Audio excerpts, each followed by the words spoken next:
Okay, this morning we've been working our Particolor OB Peacocks, one of our really popular strains.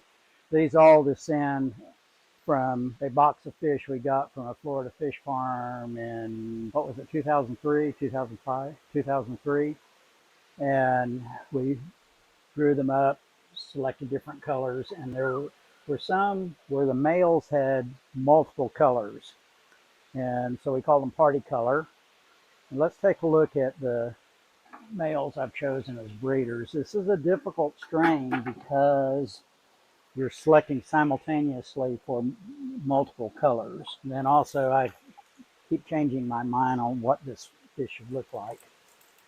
These are our two existing breeder males. I like both of those. This one has a little bit extra gold in it. This is a nice young male. And this guy I just kind of like. What? I don't like him.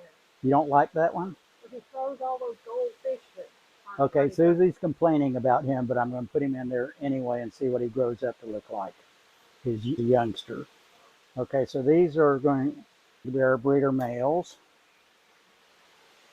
And I'm going to show you some males that didn't make the cut, that are more run-of-the-mill. I like you whether she does. OB. He's not Particolor. Okay, well, maybe he'll go to the orange OBs next time. Okay, these are three nice males. This one doesn't have enough multiple colors. This is a real nice one. You like him better? Mm-hmm. Okay, here's what we're going to do. Yeah. Okay, I'm getting outvoted by the people who have extra X chromosomes. Here's what I'm going to do. I'm going to take this really nice little male Really nice orange OB. and he's going to go to our orange OB breeder vat. And we're going to keep this guy. Yeah, because he looks like a rainbow. Yeah. Okay, women. Okay.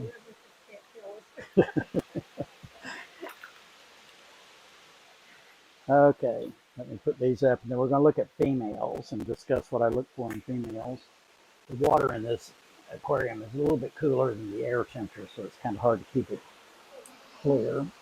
Okay, we have 26 older females, and I've added 17 after purging about an equal number of females that didn't look like I want. We're still recovering from hurricane, winter storm, and super hot summer last summer. So we're rebuilding breeding colonies. This is what I look for in this strain. Kind of dark OB modeling with kind of a gold body. Any extra color helps. All of those are nice. The females I purged don't have any gold in them. So this is kind of, see, this one actually has a little bit of blue. You see her in her jaw. Yeah, I'm going to put these in here and let Kate, who ran off after ganging up on me with Susie about breeder selection, is gone. So Skylar, gently pour them in that. Kate, you want to go with her to add those breeders? We're adding breeders to. Okay, so we'll sell these two of these little males and put one that Susie calls an orange OB in with the orange OB breeders. By the way, we've had production problems basically since Hurricane Harvey, and I've been trying to figure out exactly what it is. This breeding colony produced over 350 juveniles, and we put back several hundred newly hatched fry to grow up this hard to house them. You just leave them in the 300-gallon breeding vat. That's getting close to, we aim for 400 to 600 a breeding cycle. Females tend to produce 3 batches. If you allow them to carry the full term, they produce about 3 batches of fry a year, anywhere from 20 to 25 fry at a time. You multiply that out by the size of our breeding colonies, it comes to probably about 900 to 1,000 fish per breeding cycle. But there is some predation. The fish we end up with are the fish that are smart enough to get away from bigger fish and are thriving. They do well. They have good mothers who carry them to full term. So I'm happy with 400 to 600, a little over 350 isn't quite there, but we're getting there.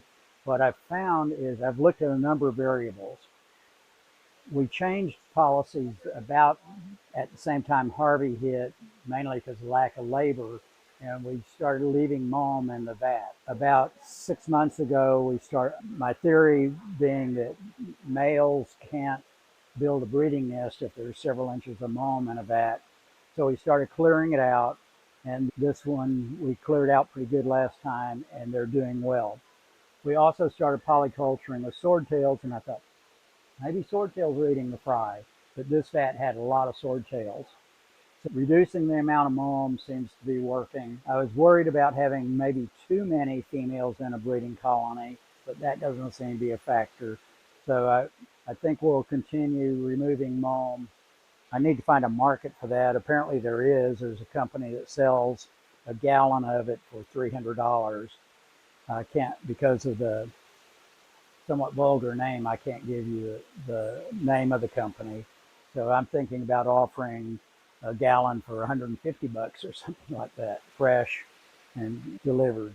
Anyway, I think we're on track to get our production back up after the disasters. All we have to do now is avoid a hurricane this season. The Atlantic has been quiet for the last 2 or 3 weeks after Beryl, but it seems to be ginning up again as the Saharan dust goes down.